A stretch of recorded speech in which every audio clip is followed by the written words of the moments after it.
South India shopping mall, the wedding మంత్ర, సరికొత్త wedding collection, south India shopping mall.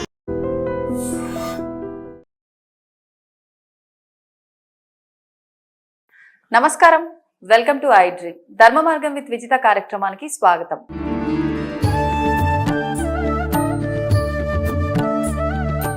నమస్కారం గురుగారు. ఓం శ్రీ మహాగణాధిపతయే నమః. గురుగారు, చనిపోయినప్పుడు కాష్టము అని అంటూ ఉంటారు కదా, ఏంటి ఆ కాష్టము అనే పదానికి పూర్తి అర్థం? కాష్టము ప్లస్ కాష్టము, కాల్చబడేది, కాలేటువంటిది, కాలేది కాల్చబడేది రెండు కాష్టమేనమ్మా. మీనింగ్ కాష్టము అంటే కట్టె, కాష్టము అంటే జీవం విడిచేసిన శరీరం, రెండు ఒకటే. కాష్టముని కాష్టంలో వేసి కాల్చేశారు అంటారు. అందరికీ కాష్టము అంటే మనిషి చనిపోయిన తర్వాత అంటూ ఉంటారు. అవును, నేను అడగడం కూడా అలానే అడిగాను. వరదలో కాష్టం కొట్టుకొస్తూ ఉంటుంది. ఎక్కడ వరద వచ్చినప్పుడు కట్టెలు కొట్టుకుంటూ వస్తాయి. అదే వరదలో కాష్టం కట్టుకొస్తూ ఉంటుంది. ఎక్కడో ఎక్కడో మనిషి తప్పిపోయి పడిపోయి వస్తూ ఉంటాడు. మన జీవితం కూడా అమ్మా ఆ రెండు ఒక చోటకి రాగానే విడిపోతాయి. మళ్ళీ ఏదో ఒక చోట ఆ కాష్టము ఈ కాష్టము రెండు కలిపే తగలబెడతారు. కానీ నదిలో కొట్టుకుంటూ కొట్టుకుంటూ వచ్చి కూడా ఒకానొక దిశలో రెండు దాన్ని విడిపోతాయి. మనిషి జీవితం కూడా మంచి చెడు అనేటువంటివి రెండు. ఇదే కాష్టం అనేటువంటిది, అంటే కట్టె.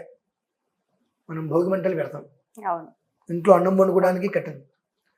అంటే మనం కానీ అలా ఉపయోగించొచ్చా, సంబోధించొచ్చా ఆ పేరు? అయ్యో, ఎప్పుడైనా సంబంధించి అసలు సంబంధం. కాష్టము అంటే కట్టేనమ్మా. ఇది కూడా కట్టే కదా, కదలనటువంటిది కాష్టం. ఒకళ్ళు రెండో మనిషి వచ్చి కదిలిస్తే కానీ కదలలేనటువంటిది కాష్టం. అది ఎక్కడ విషయం. అదే కాష్టంతో మనం సంక్రాంతికి భోగి మంటలు వెలిగిస్తాం. ఇంట్లో గాడిపోయి అన్నం వండుకోవడానికి ఇవే వాడుకుంటూ ఉంటాం. అలా అని చెప్పి ఆ కాష్టం ఈ కాష్టం ఒకటి కాదు. మనిషికి దుఃఖము పరిపేర విధాలుగా వస్తుంది.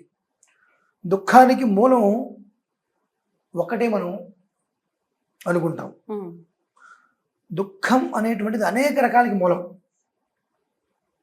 దుఃఖం అనేటువంటిది అనేక రకాలకి మూలం దుఃఖం. కానీ దుఃఖానికి మాత్రం అనేక రకాలు కారణాలు ఉంటాయి. ఏ కారణానికైనా మూలం దుఃఖమే కదండి. ఆ కారణాన్ని అనుసరించి ఆ దుఃఖం మనకు, మన మీద మనకు కోపం వస్తుంది, ఎదుటి మనిషి మీద కోపం వస్తుంది, పక్క రకరకాలుగా ఉంటూ ఉంటుంది. సో మనిషి జీవితంలో సుఖము దుఃఖము అనేటువంటిది ఎప్పుడూ పరంపరగా కాష్టము అనగా మూలం. సుఖము దుఃఖము అనేటువంటిది పరంపరగా వస్తూనే ఉంటాయి. దేనికి మనం బాధ్యులం కాం. దేనికి మనకు వచ్చే సుఖానికి కావచ్చు, మనకు వచ్చే దుఃఖానికి కావచ్చు, మనం బాధ్యులం కాము. ఎందుకు అవ్వము? అదేంటండి అంటే దాన్నే కాష్టము అంటారండి. దుఃఖం వచ్చింది అంటే ఇక మన దుఃఖము అంటే ఇక మనం శరీరాన్ని విడిచేసాం. ఎవరో ఏదో చేస్తాడు, మనకు తెలియదుగా. సుఖం వచ్చింది, స్పృహ లేకుండా పోతున్నాం, తద్వారా మళ్ళీ దుఃఖం ఏర్పడింది. ఆ సుఖం వచ్చినప్పుడు స్పృహ తెలుసుకొని ఉంటే ఆ దుఃఖంలోకి వెళ్ళంగా. అంటే రెండిట్లకి అసలు మనకు సంబంధం లేదు. పూర్తి కారణం మళ్ళీ మనమే. మంచి చెడు ఎప్పుడూ వస్తూ ఉంటాయి. ఒకానొక దశలో ఆ దుఃఖాన్ని అనుభవించాలి. అలానే ఆ దుఃఖం వియోగం కూడా చెందాలి, అంటే దుఃఖం నుంచి బయటపడాలి. ఒకానొక దశలో సుఖాన్ని అనుభవించాలి, సుఖం నుంచి కూడా వియోగం చెందాలి.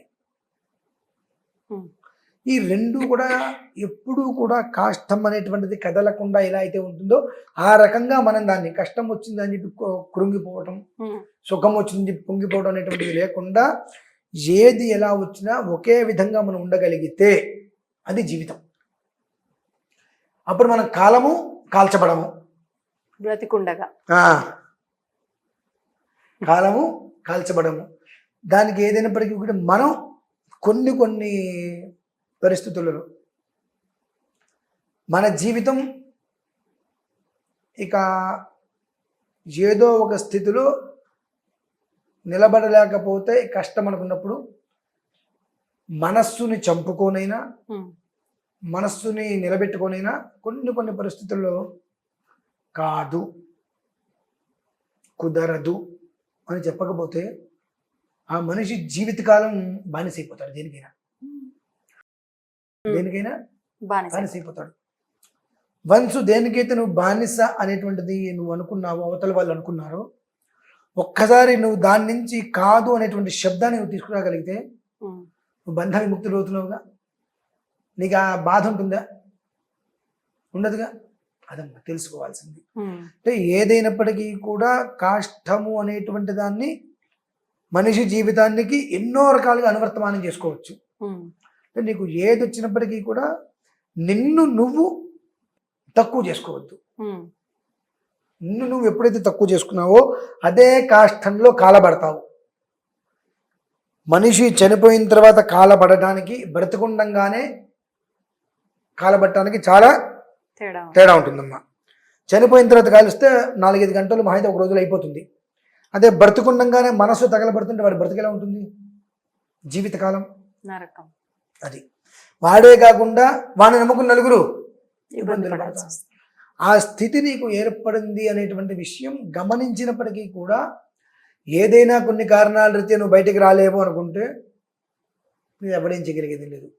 ఏదో ఒక టైం భగవంతుడు నీకు ఇస్తాడు. ఆ టయాన్ని నువ్వు సద్వినియోగం చేసుకోకుండా దాన్ని కూడా అలానే ఏదైనా ఒక చిన్న బలహీనతకి లోనే కనుక నువ్వు కాదు అనలేకపోతే జీవితం మొత్తం నువ్వు ఇంకా ఆ కాష్టంలో పడి, రావణా కాష్టం అంటారు, ఐడియా ఉందా? అవును, ఎప్పుడు రగులుతూనే ఉంటుంది. అలానే మనం కాలుతూ ఉంటాం. ఇప్పుడు ఇదంతా ఓకే, బతికుండంగా మనం ఎలా ఉండకపోతే కాల్చబడతాం అనేది మీరు వివరించారు. చనిపోయిన తర్వాత కాల్చటం వెనకాల రీజన్ ఏంటి? అవన్నీ అదే, దానికి పరమార్థాలు వేరమ్మా. వేరుంటాయి. అగ్నిహోత్రానికి ఆహుతి, శరీరాన్ని ఆహుతి ఇస్తున్నారా? అగ్నిహోత్రానికి ఆహుతి.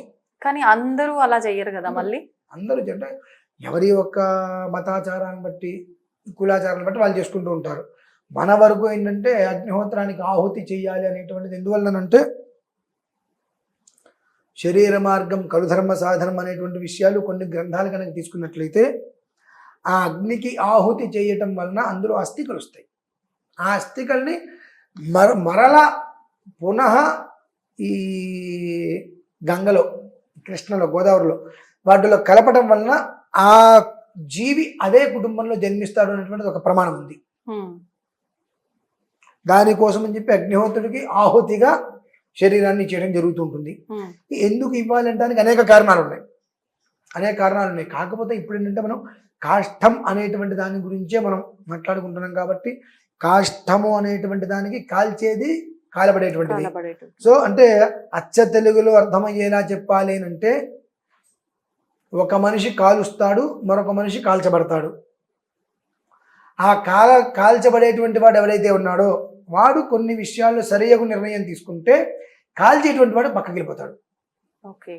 వాడు కాలబడడు, కాల్చబడతాడు తిరిగి. అప్పుడు తనను విధానం తన కుటుంబం కానీ తన విధానంలో కానీ అనుసరించి వెళ్ళగలిగేటువంటి స్థితి కాష్టం అనేటువంటి దాన్ని నిలబట్టం. మళ్ళీ స్థిరంగా కదల్చలేని దాని నుంచి కదల్చడానికి కూడా వీలు లేకుండా నిలబడటం. అంటే నలుగురు కలిస్తే కట్టెను తీస్తారు, అదే మానుగా లోపలికి వెళ్ళిపోయి వృక్షం అయితే ఏం చేయలేం కదా.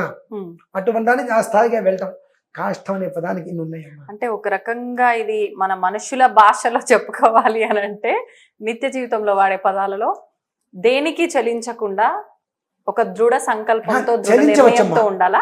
దేనికైనా చలించవచ్చు, ఎంతవరకు చలించగలగాలి. మన బలహీనత మనకు ఎప్పుడు యజమాని కావచ్చు, ఎదుటోనికి అవకాశం ఇచ్చినట్టుగా ఉండకూడదు. అలా ఉంటే మనం ఈ కాలే కాష్టంతో సమానం అవుతాం. ఇచ్చినప్పటికీ కూడా ఏదో ఒక సమయంలో దాన్ని నువ్వు తీసేసుకోగలగాలి. చాకచక్యంగా తీసేసుకోగలిగితే నీ జీవితం మళ్ళీ స్థానంగా నిలిచిపోతుంది.